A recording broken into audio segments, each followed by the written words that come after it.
ನಿನಗಾಗಿ ಭಾಗ 184. ತುಂಬ ಮುದ್ದಾಗಿ ಅವಳನ್ನು ಮುದ್ದಿಸುತ್ತಿದ್ದ. ಆದರೆ ಅವಳು ಅವನನ್ನು ದೂರ ತಳ್ಳಿದಳು. ಅವಳಿಗೆ ನೆನಪಾಯಿತು ಅವಳು ಮಾಡಿದ್ದ ಪ್ರತಿಜ್ಞೆ. ನಾನು ಹೇಳಿದ್ದೆ ಅಲ್ಲವೇ, ನಿನ್ನ ಅಪ್ಪ ಅಮ್ಮ ಸರಿ ಹೋಗುವವರೆಗೂ ನನ್ನ ಜೊತೆ ನಿನಗೆ ಯಾವುದೇ ಸಂಬಂಧ ಬೇಡ ಅಂತ. ನೀನು ನನ್ನ ಪ್ರೀತಿಯ ಗಂಡ ಆಗಬೇಕು ಎಂದರೆ ನನಗೆ ಆ ಸಂಬಂಧಗಳು ಬೇಕು ಅಂತ ಪವಿತ್ರ ಕೊನೆಗೂ ಕೋಪಗೊಂಡು ಅವನನ್ನು ದೂರ ತಳ್ಳಿದಳು. ಈಗ ತಾನೇ ಸರಿ ಹೋಗಿತ್ತು. ಇಬ್ಬರು ತುಟಿಗೆ ತುಟಿ ಮುತ್ತು ಕೊಡುತ್ತಿದ್ದರು. ಪರಸ್ಪರ ಒಬ್ಬರ ಮೈಬಿಸಿ ಇನ್ನೊಬ್ಬರಿಗೆ ತಾಕಿ ಪರಮ ಸುಖವನ್ನು ಅನುಭವಿಸುತ್ತಿದ್ದರು. ಅವಳ ಕೂದಲು ಇವನ ಮುಖದ ಮೇಲೆ ಬೀಳುತ್ತಿತ್ತು. ಅದು ತುಂಬ ಹಿತವಾಗಿತ್ತು. ಇವನಿಗೆ ಅವಳಿಂದ ಸಿಗುವ ಪ್ರತಿ ವಸ್ತುವು ಅವನಿಗೆ ತುಂಬ ಇಷ್ಟ. ಅವನು ಅವಳನ್ನು ಕೇವಲ ಪ್ರೀತಿಸುತ್ತಿಲ್ಲ, ಆರಾಧಿಸುತ್ತಿದ್ದಾನೆ. ಅವಳ ಸರ್ವಸ್ವವೂ ಕೂಡ ಅವನಿಗೆ ಬೇಕು. ಅವನು ಅಷ್ಟೊಂದು ಚಂದ. ಅವನಂತ ಗಂಡನನ್ನು ಪಡೆದಿರುವುದು ಅವಳ ಅದೃಷ್ಟ.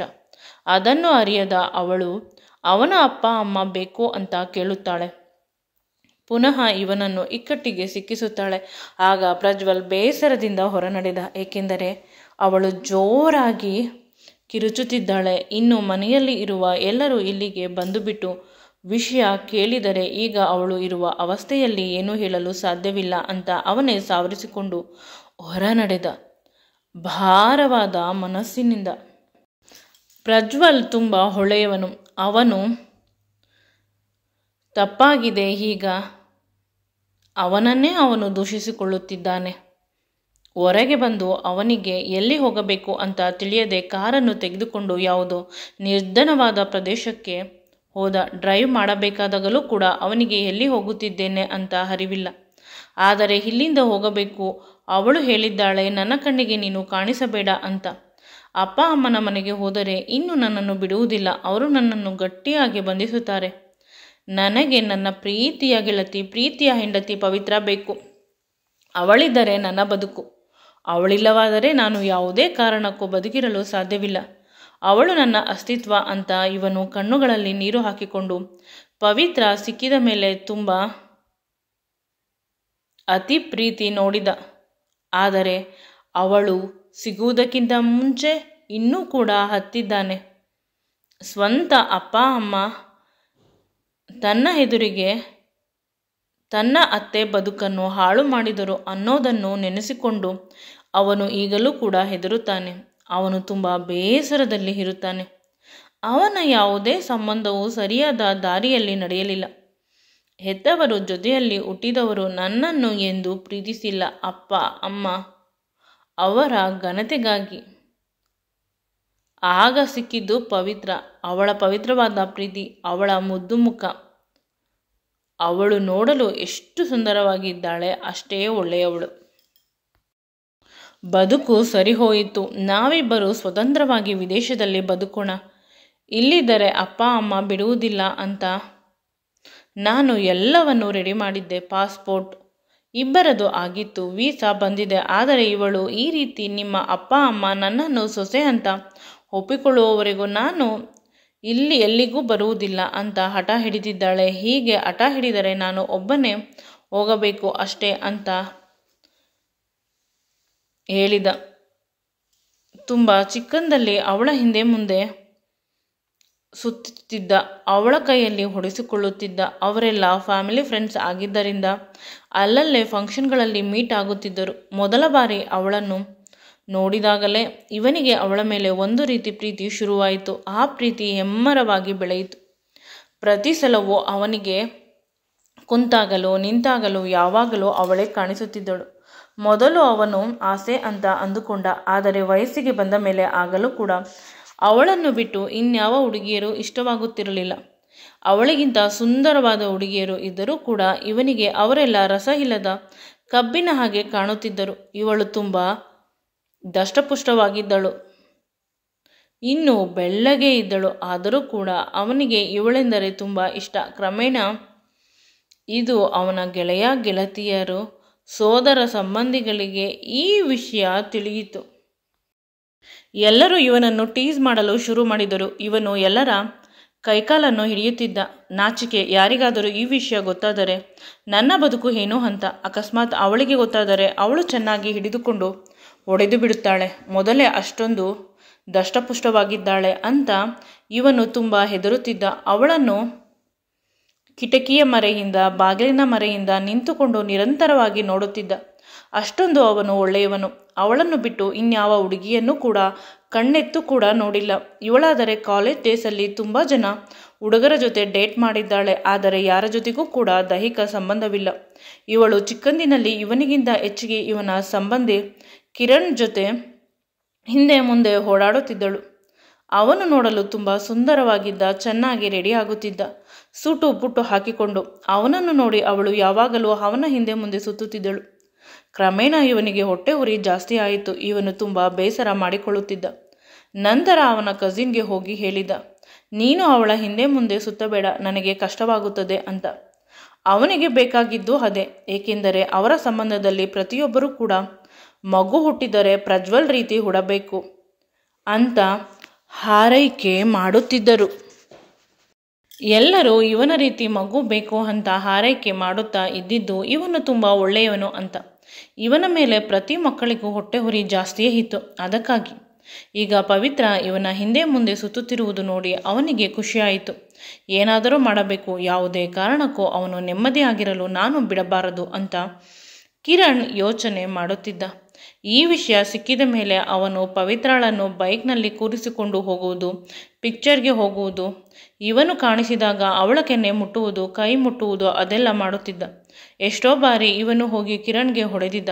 ಪವಿತ್ರಳ ಹೆದರಿಕೆ. ಆವಾಗಿಂದ ಪವಿತ್ರಳಿಗೆ ಪ್ರಜ್ವಲ್ ಮೇಲೆ ತುಂಬ ಅಸಹ್ಯ, ತುಂಬ ಕೋಪ ಬಂದಿದ್ದು. ಏಕೆಂದರೆ ನಾನು ಪ್ರೀತಿಸುವ ಹುಡುಗನ ಮೇಲೆ ಕೈ ಮಾಡಲು ನೀನು ಯಾರು ಅಂತ ಅವನು ತುಂಬ ಕೆಟ್ಟವನು. ಅವನಿಗೆ ಹೆಣ್ಣು ಮಕ್ಕಳೆಂದರೆ ಆಟದ ವಸ್ತು. ನಿನ್ನ ಬದುಕನ್ನು ಹಾಳು ಮಾಡಲು ಅವನು ತುಂಬ ಹೊಂಚು ಹಾಕುತ್ತಿದ್ದಾನೆ. ನೀನು ನನ್ನವಳಾಗಬೇಕು ಅಂತ ಅಳುತ್ತಿದ್ದ.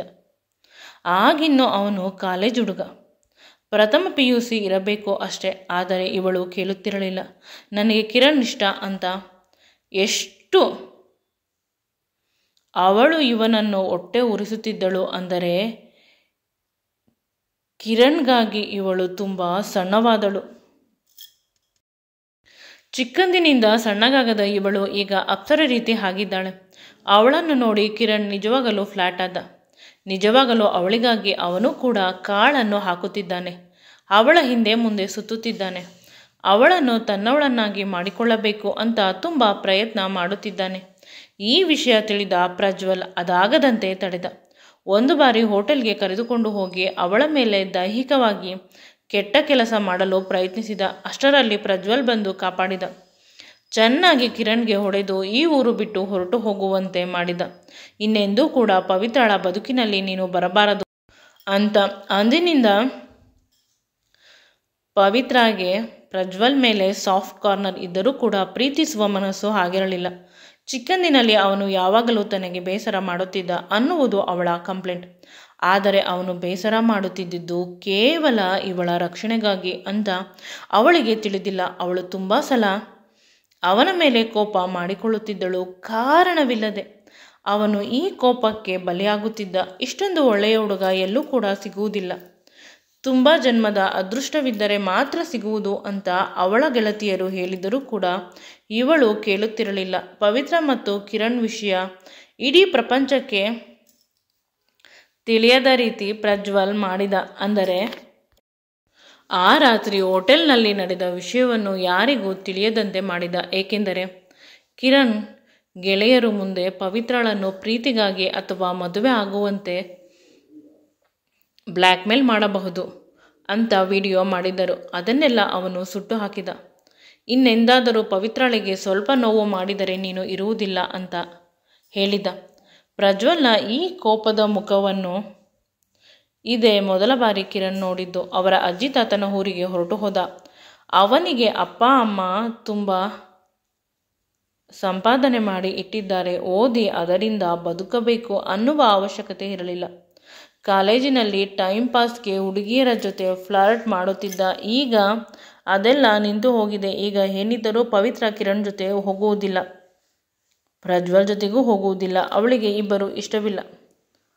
ಪ್ರಜ್ವಲ್ ಏನು ತಪ್ಪು ಮಾಡಿಲ್ಲ ಅಂತ ಅವಳ ಮನಸ್ಸು ಹೇಳಿದರೂ ಕೂಡ ಅವಳು ಒಪ್ಪುತ್ತಿರಲಿಲ್ಲ. ಅವಳ ಗೆಳತಿಯರ ಮೂಲಕ ಪ್ರಜ್ವಲ್ ಹೇಳಿಸುತ್ತಿದ್ದ. ಅಷ್ಟೇ ಅಲ್ಲ, ಅವನು ದೇವರಿಗೆ ಹರಕೆ ಹೊತ್ತುಕೊಂಡಿದ್ದ. ಅವಳು ನನ್ನನ್ನು ಒಪ್ಪಿಕೊಂಡರೆ ನಮ್ಮಿಬ್ಬರ ಮದುವೆ ಬಹಳ ಬೇಗ ಆದರೆ ಉರುಳು ಸೇವೆ ಮಾಡುತ್ತೇನೆ ಅಂತ. ಅಷ್ಟೇ ಅಲ್ಲ, ತಣ್ಣೀರಿನಲ್ಲಿ ಸ್ನಾನ ಮಾಡುತ್ತಿದ್ದ.